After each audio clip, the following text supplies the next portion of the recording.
Hi, I'm Michelle Sotelo. I'm a moderator for the last and best panel of the day. Those of you who have stayed for the last panel are in for a real treat. We've got some really great panelists, and we also have the excitement of having a little bit of a controversial topic.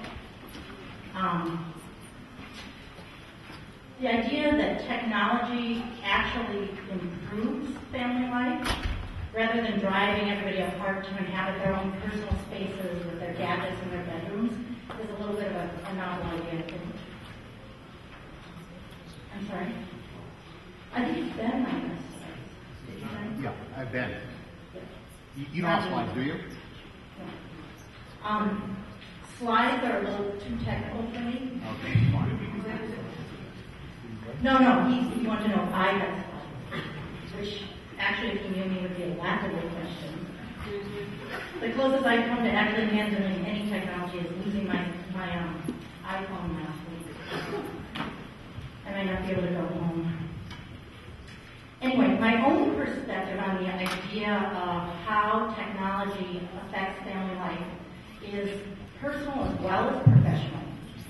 As a columnist for the New York Times, I've spent more than a decade writing about this intersection of life and technology. I started when the Times had the old circuits technology section, and I wrote for many years a column called The Online Shopper. And now I write in the Thursday Style section. And I'm also the mother of 3 daughters. They're now 19, 17, and 11.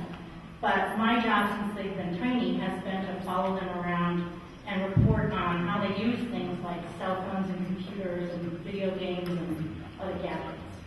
I think I started that in 1998 with my youngest. She was 9 months old, and my husband and I decided to see how she'd do with Jumpstart Baby. And she got one meaty foot up on the keyboard and gave it a smash, and the computer was never the same. But my girls have been really gracious about growing up as guinea pigs for the most part, although at least one of them does have the unlimited access to her Facebook account.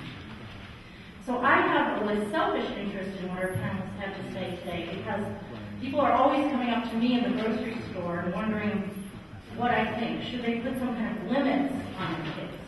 Should they limit their cell phone minutes? Should they curtail the time they spend on social networks? Should they pull the plug on rock band once in a while? And my instinct has always been to say no. In my house, my husband is a tech freak. He actually reviews technology for Time Magazine, and it's really hard to walk through the house without tripping over gadgets and computers and things like that. Things are always coming in, and we're always using them. And we may all be sitting side by side on the couch looking as if we're engrossed in our own little worlds because we're looking at our own laptops or our own cell phones. But in fact, we're likely as not to be communicating with each other as with somebody who's not in the room. I'll look over and see what they're doing, and then I'll text, "Can you please take out the dogs?" And somehow it seems a little less harsh when it appears on screen in a friendly yellow bubble. I recommend that you try this yourself at home.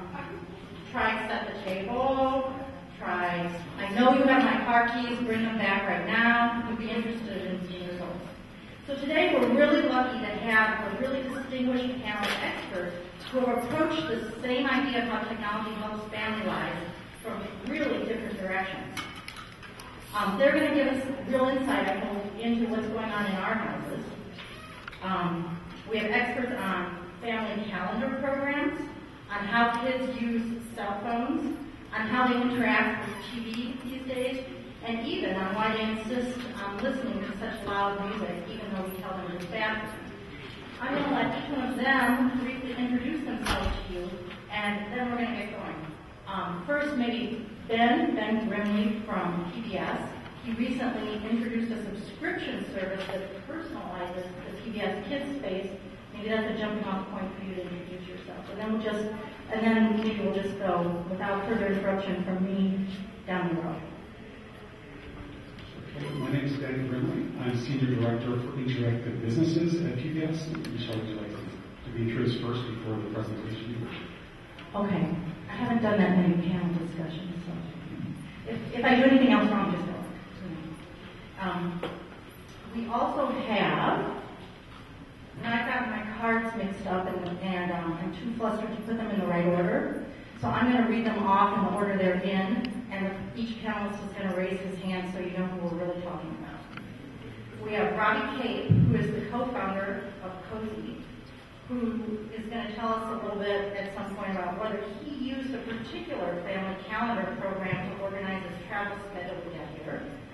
We have Kyle Cox, who's the president of Firefly, who's going to give us a little background on how cell phones that are made just for kids work and